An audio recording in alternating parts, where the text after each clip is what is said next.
How to know that if someone unfriended or block you in the Snapchat? Hey guys, in this quick tutorial I am going to show you that how you can do this easily. So the steps are really easy and simple. So now let's get started.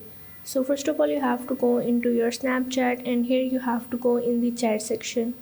Now you have to open up the person that you want to see and you have to click on their profile. Now if you are able to see their Snapchat score and if it is not visible here, so that means that the person have removed you.